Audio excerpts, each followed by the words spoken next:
कल लगभग 3,300 रेड की गई, जिसमें 600 से ज़्यादा सिलेंडर सीज किए गए और लगभग 53 एलपीजी डिस्ट्रीब्यूटर्स को सस्पेंड भी किया गया है। सप्लाई सफिशिएंट है, इसलिए अफवाहों पर विश्वास न करें और ज़रूरत के अनुसार पेट्रोल, डीजल और एलपीजी खरीदें। नमस्कार। जैसा कि आप जानते हैं कि LPG supply present geopolitical situation में अफेक्ट हुई है और हमारे लगभग 60% ऑफ हमारा जो रिक्वायरमेंट है कंट्री का एलपीजी का, वो इंपोर्ट से होता है।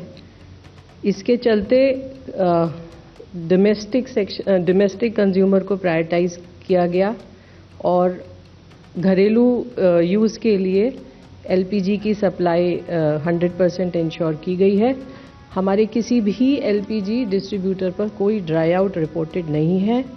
कल एक दिन में 51 लाख से ज़्यादा घरों को एलपीजी सिलेंडर की सेल हुई है।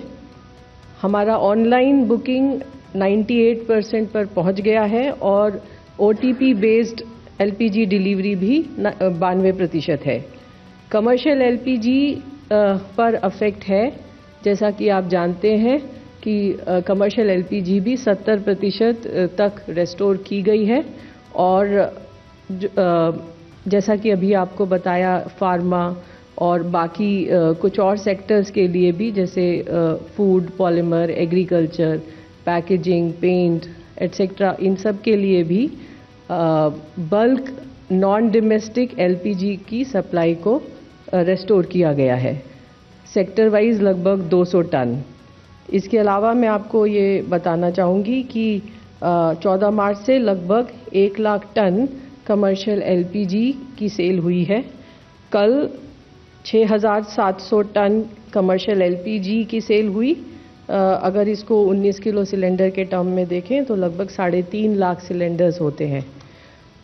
5 किलो के सिलेंडर स्टूडेंट्स के लिए और जो लेबर है उन लोगों को सपोर्ट करने के लिए या उनको सहूलियत देने के लिए 5 किलो की सिलेंडर का सप्लाई इंक्रीज़ किया जा चुका है और कल तक पिछले 6 दिन में, एक हफ्ते में 2000 से ज़्यादा हमारी ऑयल मार्केटिंग कंपनीज़ के द्वारा कैंप किए गए हैं, अवेयरनेस कैंप, और लगभग 20,000 सिलेंडर्स का सेल इन कैंप्स में हुआ है।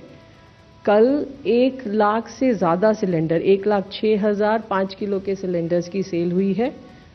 यही नंबर फरवरी का अगर एवरेज देखें तो लगभग 77,000 होता है।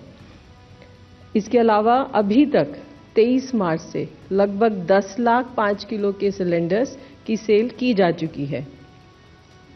नेचुरल गैस, मैंने आपको कल बताया था कि 90% तक सप्लाईज फर्टिलाइज़र प्लांट्स के लिए रिस्टोर करने की बात की गई थी।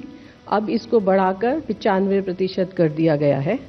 इसके अलावा सीजीडी कंपनीज़ को colleges, school, cold storage, food processing industry को 100% गैस सप्लाई करने की बात कही गई है। मार्च के महीने से लेकर अब तक लगभग 3,97,000 नए पीएनजी कनेक्शंस को गैस दी गई है। इसके अलावा 4,30,000 नए कस्टमर्स भी रजिस्टर किए गए हैं। हमारा एक पोर्टल है, वेबसाइट है mypngd.in।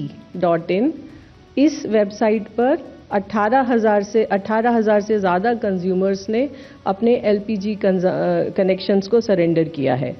रिटेल आउटलेट्स पर भी सप्लाई नॉर्मल है और मैं आपको ये बताना चाहूँगी कि जो ऑयल मार्केटिंग कंपनीज़ के, public sector oil marketing companies के जो पंप हैं, वहाँ पर ऑटो एलपीजी का जो सेल है वो नॉर्मल चल रहा है, लेकिन प्राइवेट ऑपरेटर्स को कुछ कंस्ट्रेन होने की वजह से हमारे पंप्स पर, जो public sector oil marketing companies के पंप जो हैं, वहाँ पर थोड़ी सी लाइन है। इसके अलावा मैं आपको ये बताना चाहूँगी कि हमारी क्रूड इन्वेंट्रीज एडिक्वेट है। हमारी रिफाइनरीज ऑप्टिमम कैपेसिटी पर काम कर रही हैं। कल जो हमारा एलपीजी प्रोडक्शन था वो लगभग 48,000 टन था हमारी रिफाइनरीज से। इसके अलावा C3 C4 मॉलिक्यूल्स का कुछ pool pharmaceutical, animal husbandry, department of chemicals and petrochemicals की रिक्वेस्ट पर कुछ एलोकेट किया गया है और लगभग इसकी क्वांटिटी है 800 टन पर डे। इस सभी के साथ मैं ये भी बताना चाहूँगी कि लगभग सभी स्टेट्स और यूनियन टेरिटरीज में कंट्रोल रूम सेटअप है, डिस्ट्रिक्ट मॉनिटरिंग कमेटी सेटअप है और वो लगातार स्थिति पर नज़र बनाए हुए हैं और बहुत सारे स्टेट्स के अंदर डेली ब्रीफिंग भी इशू हो रही है। कल लगभग 3,300 रेड की गई, जिसमें 600 से ज़्यादा सिलेंडर सीज किए गए। अभी तक लगभग 1,16,000 रेड्स की जा चुकी हैं। इसके अलावा ऑयल मार्केटिंग कंपनीज ने भी 1870 शो कॉज नोटिस दिए हैं एलपीजी डिस्ट्रीब्यूटर्स को और लगभग 53 एलपीजी डिस्ट्रीब्यूटर्स को सस्पेंड भी किया गया है। अंत में मैं सभी लोगों से ये प्रार्थना करना चाहूँगी कि सप्लाई सफिशिएंट है, इसलिए अफवाहों पर विश्वास न करें और ज़रूरत के अनुसार पेट्रोल, डीजल और एलपीजी खरीदें। Thank you. प्रभातखबर.com, विश्वास वही, रफ्तार नहीं।